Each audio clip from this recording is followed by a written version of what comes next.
فضائل حضرت عثمان ابن عفان رضی اللہ تعالی عنہ۔ سامعین وقار، کلام مجید فرقان حمید میں اللہ رب العزت فرماتا ہے وَالسَّابِقُونَ الْأَوَّلُونَ مِنَ الْمُهَاجِرِينَ وَالْأَنصَارِ، یہ سابقین ہیں ایمان لانے میں، دین اسلام کی خدمت کرنے میں، وہ مہاجرین و انصار ہیں۔ مہاجرین نے اللہ اور اس کی رسول کی رضا کی خاطر ہجرت کی، انصار مدینہ نے ان کی مدد کی، اور فرمایا جنہوں نے پھر صحابہ مہاجرین و انصار کی اتباع کی، اللہ رب العزت فرماتا ہے کہ میں ان سے راضی ہوں، وہ مجھ سے راضی ہیں، میں نے ان کے لیے جنت تیار کی ہے جن کے نیچے نہریں بہتی ہیں، اور یہ بہت بڑی کامیابی ہے۔ سامعین وقار، ابن عساکر نے لکھا ہے کہ عثمان ابن عفان رضی اللہ تعالی عنہ چوتھے نمبر پہ انہوں نے اسلام قبول کیا ہے۔ انہی پہلے نمبر پہ ابوبکر صدیق رضی اللہ تعالی عنہ، حضرت علی رضی اللہ تعالی عنہ، زید بن حارثہ، اور ساتھ عثمان ابن عفان رضی اللہ تعالی عنہ۔ ان کا نام ہے عثمان بن عفان، والد کا نام ہے عفان، اور والدہ کا نام ہے عروہ۔ ان کی کنیت ہے ابو عبداللہ، اور لقب ہے ذی النورین۔ سامعین وقار، حضرت عمر فاروق رضی اللہ تعالی عنہ کی شہادت کے بعد مسلمانوں کی شورا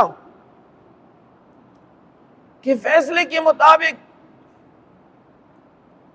یہ خلیفہ ثالث مقرر کیا گیا۔ یہ انتہائی حیا کے فکر، سخاوت والے، شجاعت والے، اور اللہ رب العزت نے ہر قسم کی صفت سے عثمان ابن عفان رضی اللہ تعالی عنہ کو مالا مال فرمایا تھا۔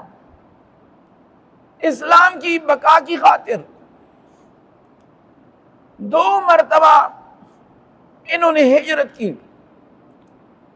پہلی مرتبہ حبشہ ہجرت کی گھر والوں کے ساتھ، دوسری مرتبہ مکہ المکرمہ سے مدینہ المنورہ کی طرف ہجرت کی۔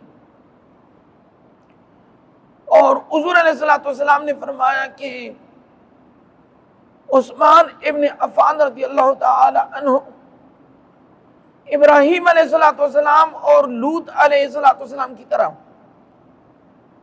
انہوں نے اسلام کی خاطر ہجرت کی۔ سامعین وقار، عثمان ابن عفان رضی اللہ تعالی عنہ 10 مبشرہ میں سے ہیں۔ 10 مبشرہ، 10 کا معنی ہے 10، مبشرہ کا معنی ہے جنہیں حضور علیہ السلام نے اپنی حیات میں جنت کی بشارت دی۔ 10 مبشرہ میں 4 خلفائے راشدین ہیں، ابوبکر صدیق رضی اللہ تعالی عنہ، عمر فاروق رضی اللہ تعالی عنہ، حضرت عثمان ابن عفان رضی اللہ تعالی عنہ، حضرت علی رضی اللہ تعالی عنہ، حضرت سعید ابن زید رضی اللہ تعالی عنہ، زبیر ابن عوام، طلحہ بن عبید اللہ، سعد ابن ابی وقاص، عبد الرحمن ابن عوف، ابو عبیدہ ابن جراح۔ ان 10 صحابہ میں عثمان ابن عفان رضی اللہ تعالی عنہ داخل ہیں۔ اس کا مطلب اور معنی یہ ہے کہ عثمان ابن عفان رضی اللہ تعالی عنہ یہ عشرہ مبشرہ اور اہل جنت میں سے ہیں۔ دوسرے نمبر پہ بخاری شریف کی حدیث ہے، ابو موسیٰ اشعری رضی اللہ تعالی عنہ روایت کرتے ہیں کہ نبی کریم صلی اللہ علیہ وآلہ وسلم ایک باغ کے اندر تشریف فرماتے اور میں حضور علیہ السلام کی خدمت میں حفاظت میں معمور تھا، کسی نے دروازہ کٹکھٹایا۔ حضور علیہ السلام نے فرمایا کہ ابو موسیٰ جاؤ، ان کو اجازت دو کہ اندر آ جائے اور ساتھ ان کو جنت کی بشارت بھی دو۔ ابو موسیٰ اشعری فرماتے ہیں کہ جب میں نے دیکھا تو ابو بکر صدیق رضی اللہ تعالیٰ عنہ کھڑے ہیں، اندر آنے کی اجازت دی اور جنت کی بشارت دی۔ ابو موسیٰ اشعری فرماتے ہیں کہ میں نے کہا کہ حضور علیہ السلام نے فرمایا کہ ان کو اجازت دو اور یہ جنتی ہیں۔ یہ ابو بکر صدیق رضی اللہ تعالیٰ عنہ تھے۔ پھر فرمایا کہ کسی اور نے دروازہ کٹکھٹایا، باغ کا جو دروازہ ہے کٹکھٹایا، تو حضور علیہ السلام نے فرمایا کہ جاؤ ان کو بھی اجازت دو کہ اندر آ جائیں اور ان کو بھی جنت کی بشارت دوں۔ ابو موسیٰ اشعری فرماتے ہیں کہ جب میں گیا تو دیکھا کہ حضرت عمر فاروق رضی اللہ تعالی عنہ ہیں، میں نے ان کو اجازت دی اور جنت کی بشارت دی کہ حضور علیہ السلام نے فرمایا کہ یہ جنتی ہے۔ یہ بہت بڑی سعادت کی بات ہے کہ حضور علیہ السلام زندگی میں ہی انہیں جنت کی بشارت دے رہے ہیں۔ پھر فرمایا کہ تیسرے بندے نے باغ کا دروازہ کٹکھٹایا، حضور علیہ السلام نے فرمایا ابو موسیٰ اشعری جاؤ ان کو بھی اجازت دو اور جنت کی بشارت دو، لیکن تکالیف کے ساتھ۔ دنیا میں ان کے اوپر امتحانات آئیں گے، ان امتحانات کے اوپر انہوں نے صبر کرانا ہوگا۔ ابو موسیٰ اشعری فرماتے ہیں کہ میں نے دیکھا عثمان ابن عفان رضی اللہ تعالیٰ عنہ وہ کھڑے ہیں، میں نے عثمان ابن عفان رضی اللہ تعالی عنہ کو آنے کی اجازت دی اور فرمایا کہ حضور علیہ السلام نے فرمایا کہ یہ جنتی صحابی ہیں، لیکن دنیا میں ان کے اوپر امتحانات آئیں گے، امتحانات کے اوپر انہوں نے صبر کا مظاہرہ کرانا ہے۔ یہ بخاری شریف کی حدیث ہے۔ سامعین وقار، عثمان ابن عفان رضی اللہ تعالی عنہ کی سخاوت، ان کی مثال نہیں ملتی۔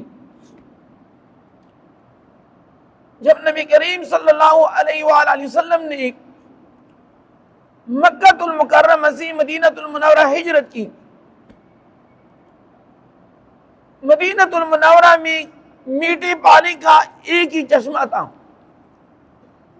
بئر روما، وہ جو کنواں تھا روما نامی یہودی تھا، اور آپ لوگوں کی علم میں یہود تو مسلمانوں کے دشمن ہیں۔ حضور صلی اللہ علیہ وآلہ وسلم نے فرمایا کہ جس نے بئر روما کنواں خریدا میں ان کو جنت کی بشارت دیتا ہوں۔ چونکہ مسلمان تنگ تھے تو ایک روایت میں یہ ہے کہ انہوں نے آدھا خریدا، ان کی 35,000 دینار قیمت تھی۔ 17,000 انہوں نے ادا کیے. ان سے وعدہ کر لیا کہ ایک دن مسلمانوں کا نمبر ہوگا اور دوسرے دن یہود کا. مسلمان ایک دن میں 2 دن کا پانی جمع کرتے ہیں. یہود کا جب نمبر ہوتا مسلمان ان سے پانی نہیں خریدتے. عثمان ابن عفان رضی اللہ تعالی عنہ کو بلایا کہ آ جاؤ، یہ جو آدھا ہے یہ بھی آپ خرید لیں.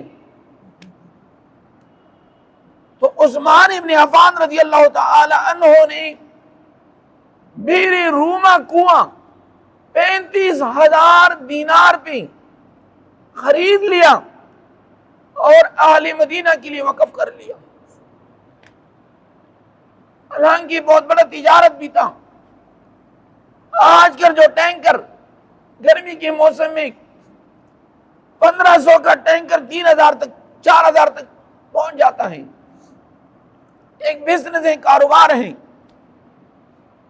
لیکن عثمان ابن عفان رضی اللہ تعالی عنہ نے اللہ کی رضا کی خاطر بئر روما کنواں اعلان کر دیا کہ میں نے مدینہ المنورہ کی مہاجرین و انصار کے لیے وقف کیا. حضور صلی اللہ علیہ وآلہ وسلم نے انہیں جنت کی بشارت دی کہ اس کنویں کی خریداری پر ہی اللہ نے آپ کے لیے جنت واجب کر دیا. دوسرے نمبر پہ غزوہ تبوک کے موقع پہ، غزوہ تبوک جس سال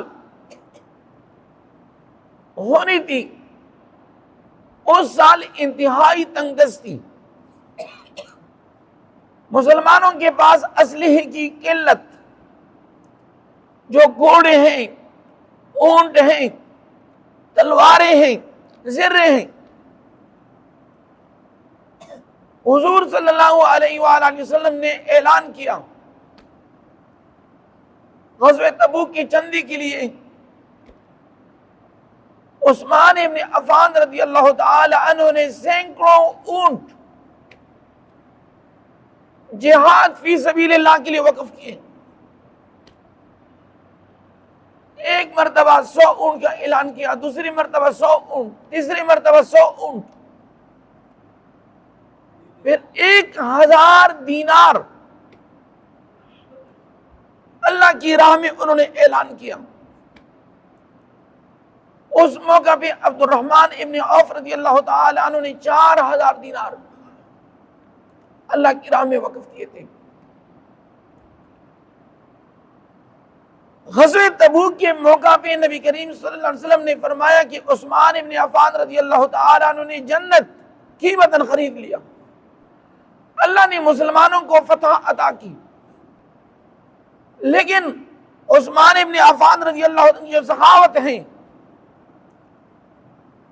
یعنی اللہ اور اس کے حبیب محمد مصطفیٰ صلی اللہ علیہ وسلم پہ سب کچھ مال و دولت نچاور کرنے والا صحابی تھا.